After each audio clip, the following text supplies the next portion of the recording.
రాష్ట్రం ఆర్థికంగా బాగా లేదు, అప్పు పుడతలేదు, అనా పైసా ఎవడు ఇస్తలేడు. ఎవరినైనా కలవడానికి పోతే బ్యాంకర్లు దొంగలను చూసినట్టు చూస్తున్నారు తెలంగాణ రాష్ట్ర ప్రతినిధులను. ఎవడు ఢిల్లీకి పోతే అపాయింట్మెంట్ కూడా ఇస్తలేడు. ఆ పరిస్థితి ఉంది దేశం ముందల. ఎవడు బజార్లను నమ్మడం లేదు.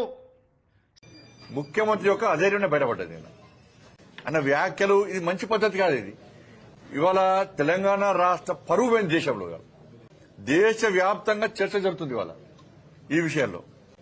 నాతో కాదు, అప్పు ఉడతలేదు, అనా పైసా ఎవడిస్తలేరు, బ్యాంకులకు పోతే దొంగ లెక్క చూస్తున్నారు. ఇవన్నీ ఒక ఎత్తు. ఒక ముఖ్యమంత్రి స్థాయిలో ఉన్న వ్యక్తి ఎట్లా అబద్దాలు ఆడినట్ట. నిన్న ముఖ్యమంత్రి గారు ఢిల్లీ పోయినప్పుడు ఎప్పుడన్నా ప్రధానమంత్రి గారు అపాయింట్మెంట్ ఇవ్వలేదా?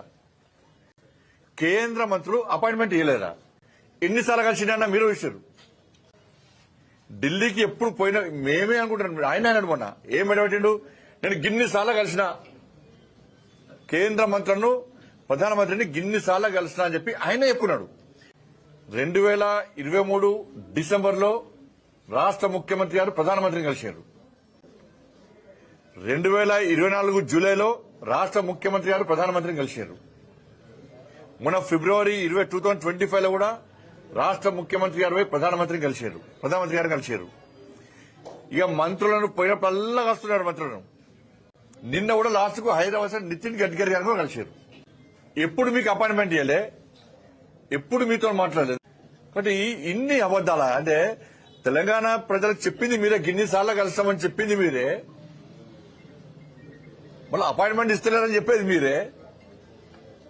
అంటే ఇంత దుర్మార్గం. అంటే కాంగ్రెస్ పార్టీ ప్రభుత్వము ఇవాళ ఒక రాష్ట్ర ముఖ్యమంత్రి మాట్లాడాల్సిన మాటలు కావు.